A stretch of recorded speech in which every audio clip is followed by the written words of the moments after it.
Absolutely, and of course you'd know that the province of KwaZulu-Natal seems to, at least at the surface level, be is the hardest hit, I should say, out of the two provinces that saw that unrest taking place. But Thabo, I mean, there's been lots of criticism to say, well, what's the point of officials coming out now once the dust has settled, once there is some sort of, restoration of peace and law and order, when in essence they needed to be on the streets when there were looters going on a rampage. I think it's around 161 malls and shopping centers that were looted. Yes, they have to do an assessment of the extent of the damage. As you would know that the Rural and Development Land and Agriculture Minister, I should say, Tokoti Diza, are going about to do that assessment. But also, Thabo, questions around whether we even have the money to be able to assist in those areas that are still going to feel not even the pinch, the ramifications actually of what's taken place over the last few days. And Thabo, all of this is taking place a few days before former President Jacob Zuma is expected to appear in court, to the Pietermaritzburg High Court, albeit virtually, for that arms deal case. Ramaphosa now is going to be on the ground in his capacity as ANC president, doing assessments, but also many could read this as their ANC using this as an opportunity to campaign now in the midst of this chaos. And this is something that opposition parties have been quite critical of, given the fact that we are still under lockdown regulations, Thabo. And I suppose the picture that I have been able to see this evening driving through the streets of Durban is that it's almost back to normal pretty much. And so 3 military vehicles driving up this main road here in the Durban CBD. And so one then wonders what the point of all these officials going around, especially, we saw Gwede Mantashe, who's the Minister for, Minerals and Energy. What assessment was he doing in Durban today? He was obviously here in his capacity as an ANC leader, but that's exactly the problem. We're still in the grips of the COVID-19 pandemic, and so this now is seen as though it's an opportunistic move by the leaders of the governing party to take this opportunity once the dust has settled, once the violence, once the looting, has subsided, to now go and speak to the people on the ground. Talk to me about then the community policing forums. They seem to have now backed down a bit to allow law enforcement agencies to take the job of protecting communities. Absolutely. I mean, you'll recall that the community policing forums, some of these ad hoc, forums or formations that came about were as a result of the absence of the states actually taking hold of what was, taking place in the country. President Cyril Ramaphosa making quite a significant concession that, in essence, they were caught with their pants down, Thabo. They were ill prepared for what took place over the last week or so, and this is where the communities came in. But now that there seems to be some semblance of order, there are 25 military personnel who've been deployed to deal with the situation. Not all of them will be on the ground, though, Thabo.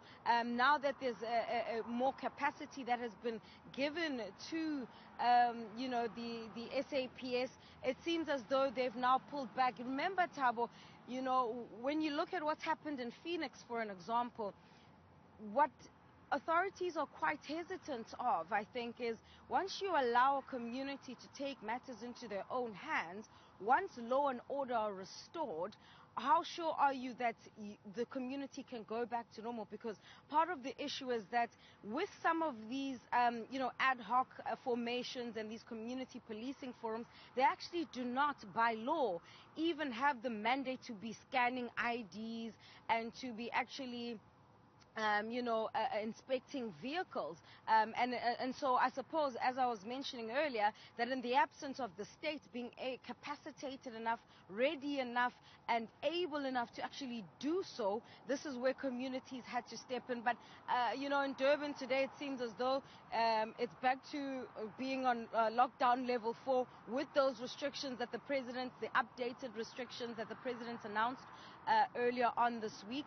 And this is the current situation. How long it will last for then, Thabo, is something that is still questionable, given the fact that when the president addressed the nation, he said they know who the perpetrators of this insurgency or this attempted insurgency are, but there was no clear indication of when they'd be arrested, how soon this would take place. And so we're in a situation where we don't know whether or not next week, tomorrow, 3 weeks from now, we could still find ourselves back in the same place again.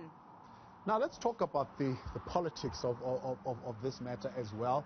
President Cyril Ramaphosa, as the president of the ANC, going to be on the ground tomorrow. It was said that after the arrest of former President Jacob Zuma, President Cyril Ramaphosa will never set foot in KZN. I mean, him coming there, I suppose, also a show that he can come to KZN, but will he get an overwhelming welcome from all? Well, Thabo, you see, that one is debatable because, for an example, the places that the president went to were not the most affected. He went to Bridge City. I think he also went to it just slipped my mind. I think it was also in an area that it was in West Street in Durban in the CBD. So these are the areas that weren't the worst affected. I mean, there were questions around why the president didn't go to Phoenix, for an example, where at least 20 bodies have been discovered, where there are racial tensions that are now spurring and flaring up in that particular area. And why didn't the president go to Pietermaritzburg? Pietermaritzburg falls within the Moses Mabhida region. Now, the Moses Mabhida region of the ANC has been one of the few regions that remains an ardent supporter of former President Jacob Zuma. I mean, there have been questions raised that the current president, I should say, it has not set foot in Pietermaritzburg in a very long time. The Youth Day commemorations that were meant to take place, you'll recall that the president tightened restrictions the day before the Youth Day commemorations, which were meant to take place in Pietermaritzburg. Now in Pietermaritzburg, that's one of the hardest hit areas.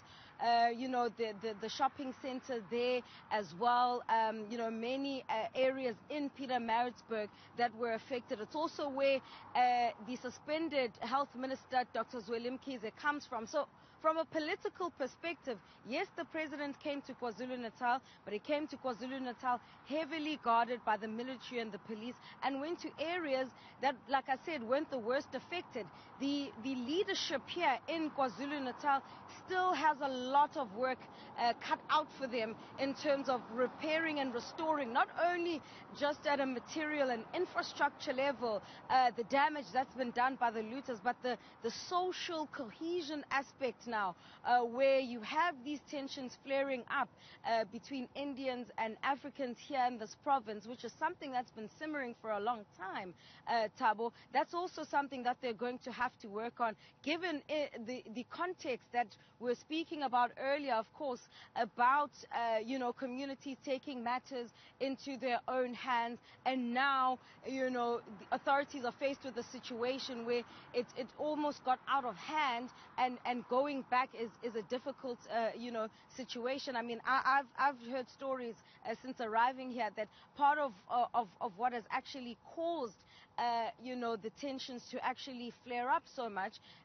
is because that a child of a taxi owner from Menanda is actually one of those who were shot in the crossfire of the community of Phoenix trying to protect themselves. And so now you have the taxi industry in some ways getting involved in this. And so You would have heard then, of course, Police Minister Begitele addressing the community there. They told him that the local police are not helping them with anything, and he's promised to send a special task team to deal with that matter. But I mean, from a political level, there is still lots of work that needs to be done.